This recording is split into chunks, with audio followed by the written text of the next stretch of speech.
누가복음 22장 39절에서 53절 말씀 제가 받들어 읽겠습니다. 예수께서 나가사 습관을 따라 감람산에 가심에 제자들도 따라갔더니 그곳에 이르러 그들에게 이르시되 유혹에 빠지지 않게 기도하라 하시고 그들을 떠나 돌 던질 만큼 가서 무릎을 꿇고 기도하여 이르시되 아버지여, 만일 아버지의 뜻이거든 이 잔을 내게서 옮기시옵소서. 그러나 내 원대로 마시옵고 아버지의 원대로 되기를 원하나이다 하시니 천사가 하늘로부터 예수께 나타나 힘을 더하더라. 예수께서 힘쓰고 애써 더욱 간절히 기도하시니 땀이 땅에 떨어지는 핏방울같이 되더라. 기도 후에 일어나 제자들에게 가서 슬픔으로 인하여 잠든 것을 보시고 이르시되 어찌하여 자느냐, 시험에 들지 않게 일어나 기도하라 하시니라. 말씀하실 때에 한 무리가 오는데 12 중에 하나인 유다라 하는 자가 그들을 앞장서 와서 예수께 입을 맞추려고 가까이 하는지라.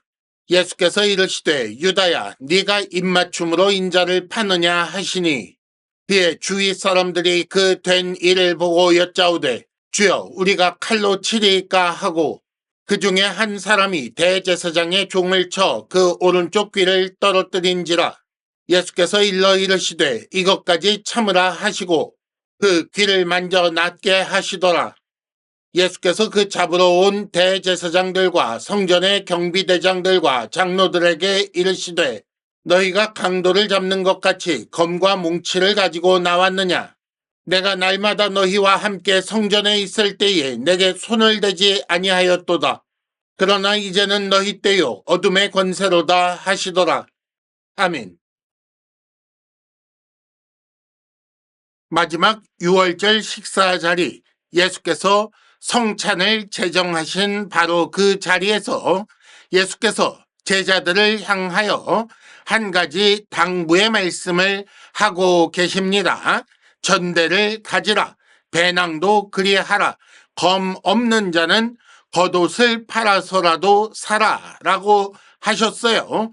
이는 곧 이어 닥칠 그 시험을 대비하게 준비하게 하신 명령입니다. 예수께서 십자가에 죽으시고 나면 주의 도움이 없는 것 같은 그런 불같은 시험이 곧이어 닥칠 것이고 그때를 견딜 수 있도록 이겨나갈 수 있도록 이들이 준비를 해야 하기 때문에 그 준비를 명령하신 것이다 라고 보아야 합니다. 따라서 이 준비는 검을 사라 하셨지만 진짜 검을 준비하라는 말씀이지 않습니다. 하나님의 도우심을 구하라는 그런 말씀이시지요. 따라서 기도는 필수입니다.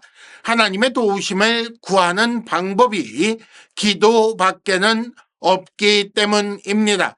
하지만 제자들은 이것을 이해하지 못하여서 여기 검 2개가 있습니다 라고 내어놓는 아주 미련한 모습을 보였던 것입니다.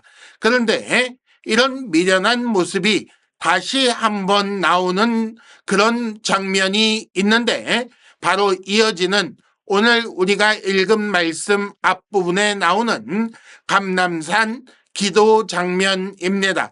예수께서 제자들을 향하여 40절 기도하라. 왜냐하면 유혹에 빠지지 않도록, 그러니까 유혹이 있으니까 기도하라 라는 말씀이시고 46절 기도하라. 왜냐하면 시험에 들지 않도록, 즉 시험이 있을 것이다 라는 말씀으로 기도할 것을 명령하셨습니다. 이 2가지 말씀이 같은 말씀인데 이렇게 유혹하여 시험에 들게 하는 그런 일이 있을 터이니 기도해야만 한다라고 가르쳐 주신 거지요. 비유로 검을 사라라고 하셨는데 이해하지 못하니까 아주 직접적으로 기도하라라고 말씀하신 것입니다. 그런데 그럼에도 불구하고 제자들은 기도하지 않았습니다. 시험을 앞두고 그 시험을 이길 수 있도록 준비하게 하시려고 기도를 명령하셨는데 이 제자들은 기도의 필요성을 몰라서 기도로 준비하는 일을 하지 않았다는 거지요. 그래서 오늘 우리는 이 말씀을 통해 기도로 시험을 준비하지 못했을 때와 기도로 시험을 준비했을 때 무엇이 어떻게 달라지는지 그것을 살펴보려고 합니다. 오늘 본문 중에 제일 앞부분 39절에서 46절까지는 참 많이 알려진 유명한 부분이라고 할 수 있습니다. 감람산 기도 혹은 겟세마네 기도라고 알려져 있는데 그러나 누가복음을 기록하고 있는 누가는 마태나 마가와 다르게 다른 형식으로 기록하고 있는 것을 볼 수가 있습니다. 먼저 기도하라라는 말씀이 나오고 예수님의 기도 장면이 나온 후에 다시 기도하라라고 명령하시는 식으로 구성이 되어 있다는 거지요.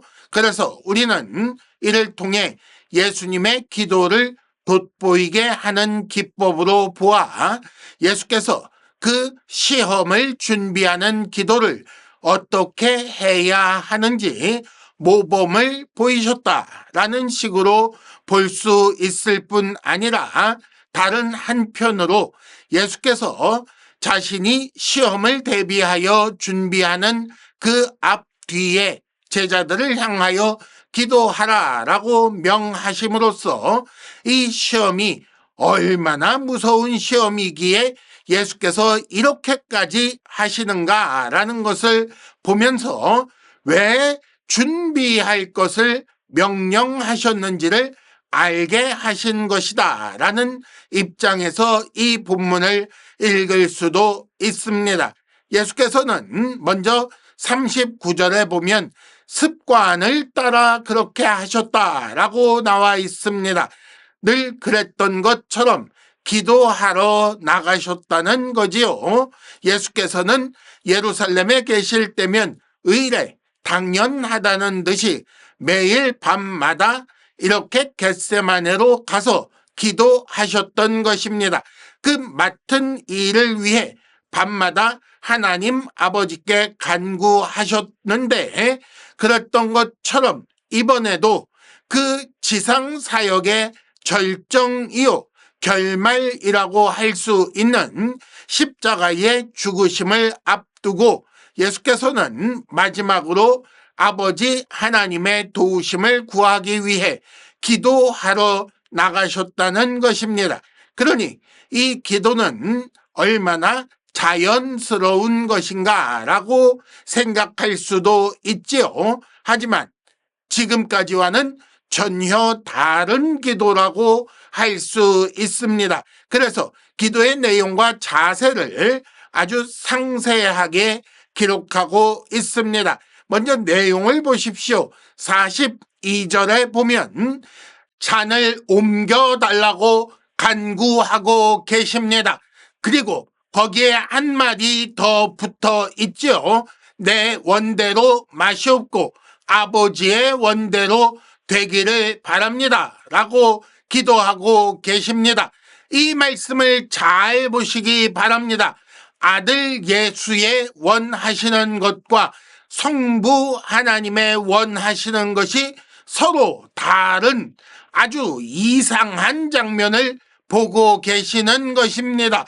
성부께서 원하시는 것이 이미 따로 있고 그것을 아들 성자 예수 그리스도께서도 다 알고 계시는데 그런데 아들 성자 예수 그리스도께서 다른 것을 원하고 계신다라는 말이고 그러니 이 잔을 옮겨달라라는 것이 이루어지면 그것 자체가 예수께서 시험에 드는 시험에 지는 결과를 가져오는 것입니다. 그러니 이 기도를 하지 않으면 예수조차 잔을 피하려 했을 것이고 시험에 들 수밖에 없는 아주 무서운 시험을 지금 예수께서는 이 기도를 통해 준비하고 계셨던 것입니다.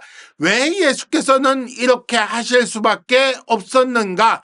예수의 죽으심은 일반인의 죽음과 다르기 때문입니다. 우리는 모든 인류는 원래 죽어 있는 존재입니다. 아담의 타락 이후로 생명의 근원이신 하나님과 끊어져 있기 때문에 죽어 있는 존재요.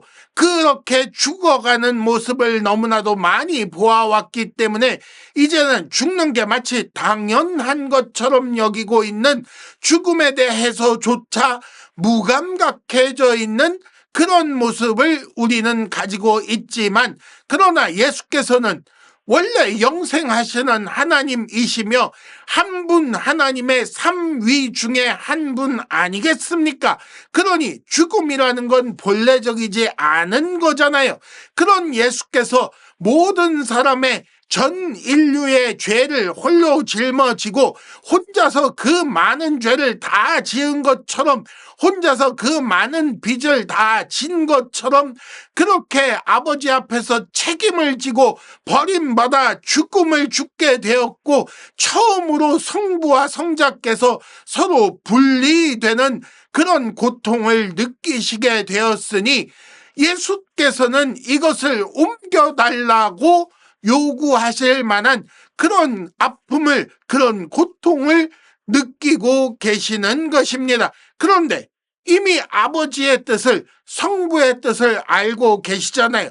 이 뜻을 이루기 위해 여기까지 오셨단 말이에요. 그러니 옳은 것은 순종하여 죽는 것이지만, 그러나 마음에 원하는 것은 죽지 않고 사는 것이고, 예수께서 원하시면 하늘나라에서 천군을 불러다가 진을 치게 하고 그 모든 군대들을 다 제압하여 이길 수도 있는 능력이 있으시니 그렇게 사는 방법을 택하실 수도 있는데, 그렇게 되면 시험에 드는 것이란 말이에요.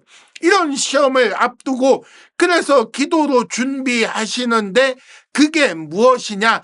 아버지 뜻대로 되기를 원합니다.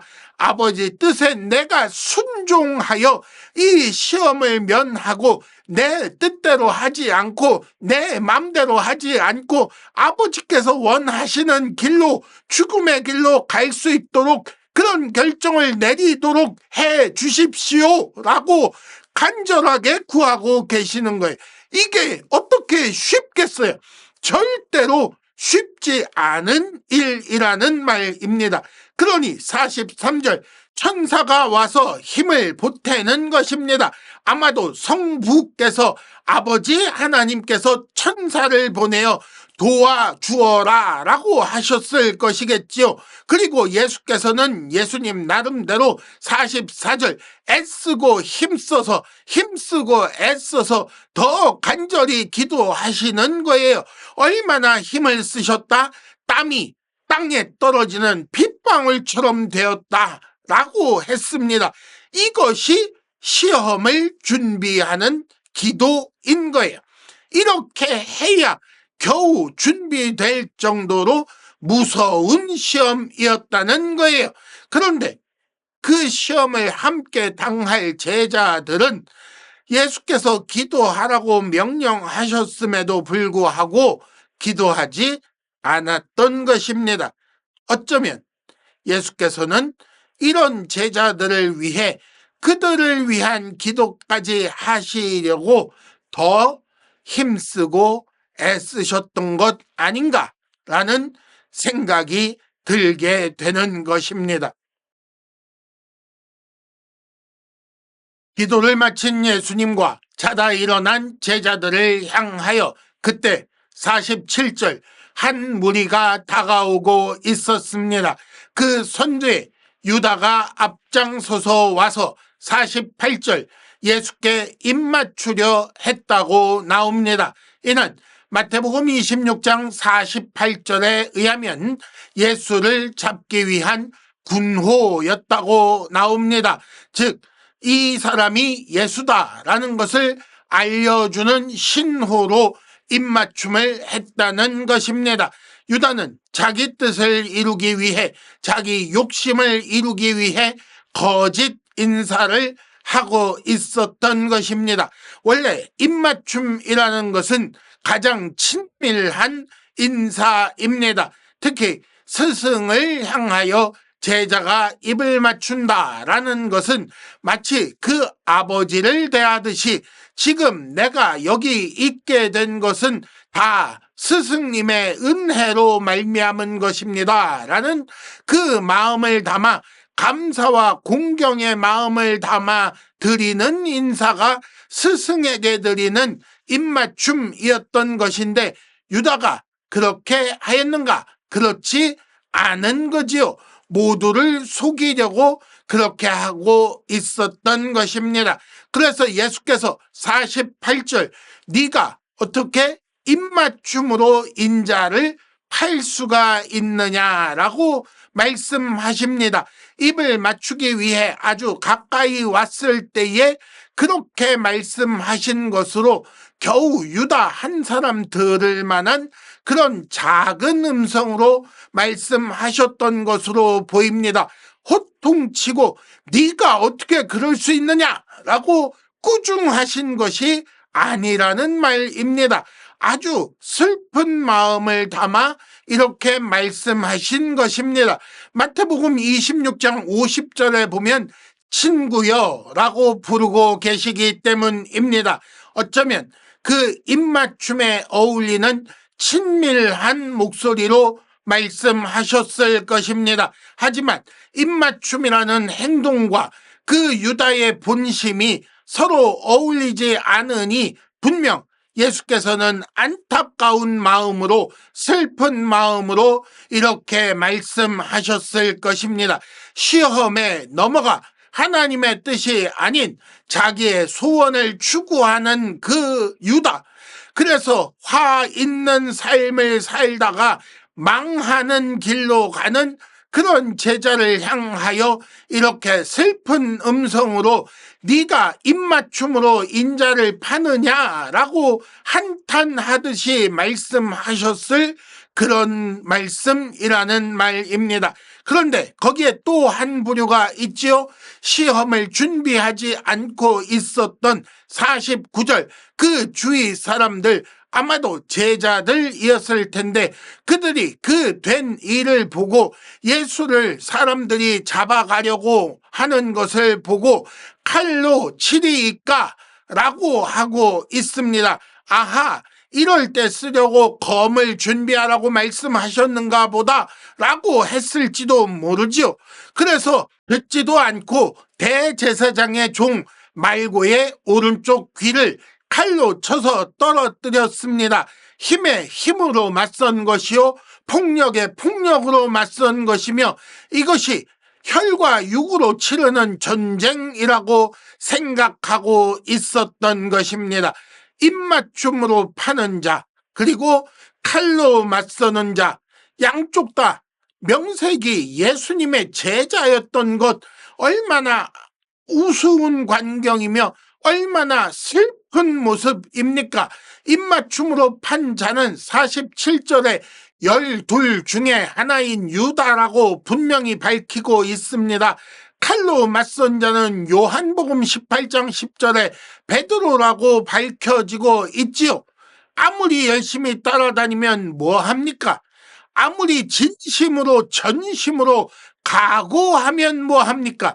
기도하지 않고 하나님의 도우심을 받지 않아 시험을 이기지 못하였다면 예수를 팔거나 세상 힘으로 세상에 맞서는 그런 어리석은 존재가 될 수밖에 없는 것입니다.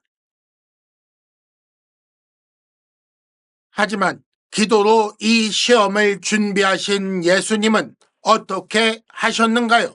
51절, 이것까지 참으라 라고 하십니다. 이렇게 하게 하라 라는 말씀입니다. 나를 잡아가는 것을 막지 말라라고 말씀하시는 거지요. 일이 그렇게 흘러가야 한다고 말씀하시는 것입니다. 그래야 요한복음 18장 11절 아버지께서 주신 잔을 마실 수 있는 것이다. 그리고 마태복음 26장 54절 그래야 성경이 이루어진다고 말씀하시는 것입니다. 이게 무슨 말인가? 예수님의 이 말씀이 바로 예수님의 기도의 결과이며 기도의 응답의 내용을 알게 하는 것입니다. 예수께서는 열심히 땀이 땅에 떨어지는 빗방울처럼 되도록 힘쓰고 애써 기도하신 결과 그 응답을 받았는데 어떤 결론이 났는가? 아버지의 원대로 내가 죽어야 한다로 결론을 내고 계셨다는 것입니다. 물론 예수께서는 아무 죄가 없으십니다마는 그러나 그들은 52절 강도를 잡는 것처럼 검과 몽치를 가지고 왔습니다. 당연히 옳지 않은 그런 모습이지요. 더구나 그들은 53절 날마다 함께 성전에 있었지만 그러나 그때는 손을 대지 않았습니다. 만일 예수께서 강도처럼 정말로 악한 자였다면 성전에서 잡았어야지요. 아니 그 전에 갈릴리에 계실 때 이미 잡았어야 하는 것입니다. 하지만 성전에서는 백성들이 두려워서 잡지 못했다고 했지요. 무슨 말입니까? 백성들을 이해시킬 만한, 백성들이 납득할 만한 죄가 예수께 없다는 말이니 그 자체가 무죄의 증거 아니겠습니까? 그런데 그래놓고 깊은 밤에 한적한 곳에 백성들의 눈을 피해 강도를 잡듯이 검과 몽치를 가지고 와서 예수님을 잡고 있는 것입니다. 법도 없고 논리도 없고 그저 폭력에 의지하여 예수를 잡고 있다는 거예요. 누가요? 나름 하나님 나라라는 나라의 나름 하나님 나라 법을, 그 율법을, 하나님의 가르침을 가르친다는 사람들이 이렇게 하고 있는 것입니다. 하나님의 교회를 대표한다는 자들이 그렇게 하고 있는 거예요. 왜 그렇다고요? 53절 어둠의 세력이 지배하는 때가 되었기 때문이고 너희가 거기에 속했기 때문이다 라고 하십니다. 쉽게 말해 그들이 마귀에게 속한 자들이기 때문이라는 말씀이지요. 그 결과 너희는 득세하였고 그래서 나를 잡게 된 것이다 라고 말씀하신 것이고, 동시에 제자를 향하여서 이것까지 참으라, 이렇게 하게끔 하라, 그걸 말리지 말라. 이것이 하나님의 뜻을 성취하기 위해 하나님께서 허락하신 일이고 이것을 막을 수는 있지만 그러나 나는 하나님 뜻에 순종하는 것을 선택하였다. 이것을 위해 천사가 힘을 더하여 주었고 내가 힘쓰고 애써 땀방울이 핏방울처럼 되도록 기도하였다. 그렇게 해서 아버지 원대로 되기를 내가 구하였고 그렇게 결론을 내었고 아버지 원대로 되도록 그렇게 이루어지게끔 하려고 한다라고 말씀하고 계시는 것입니다. 이것이 감람산 기도에서 응답받아 내린 결론인 거지요. 이것이 기도를 통해 시험을 결국 이기신 모습입니다. 그리고 이렇게 하여 구원 사역을 결국 이루신 거지요. 그리고 시험을 이겨야 할 우리를 향하여 예수께서 그 시험을 준비하여 이기게 하는 기도를 어떻게 하는지 몸으로 직접 보여주신 그런 기도가 되겠습니다. 우리는 지금 어떤 기도를 어떻게 하고 있습니까? 신자라면서 기도를 통해 세상 것이나 구하고 있는 것 아닙니까? 하나님의 뜻이 분명히 있는데 그 뜻을 어기게 해달라고 기도하고 있는 것은 아닙니까? 마치 유다가 은 30에 예수님을 팔았는데 은 300은 받게 해주셔야겠습니다 라고 하나님 앞에 구하고 있는 것은 아니냐는 말입니다. 그렇게 시험에 들기 위해 애쓰는 기도를 하고 있는 것 아닌가 생각해 보셔야 합니다. 지금 그럴 때가 아닙니다. 지금 세상은 영적 전쟁 중입니다. 진리와 거짓의 전쟁이 일어나고 있고 하나님의 백성들을 향하여 마귀의 공격이 거세지고 있는 중입니다. 세상의 유혹과 핍박이 사자처럼 하나님의 백성들을 삼키려고 그렇게 몰려오는 중에 있는데 여러분 어떻게 하시겠냐는 것입니다. 이 시험 전에 기도로 준비해야 하지 않겠습니까? 하나님 아버지께 청하여 능력을 받아 싸워야 합니다. 그렇게 해서 하나님의 뜻대로 사는 삶을 추구해야 합니다. 이것이 자기 십자가입니다. 예수께서 하나님의 뜻이 이루어지도록 하기 위해 묵묵히 잡혀가셔서 십자가를 지고 죽으신 것처럼 우리도 그렇게 살아야 합니다.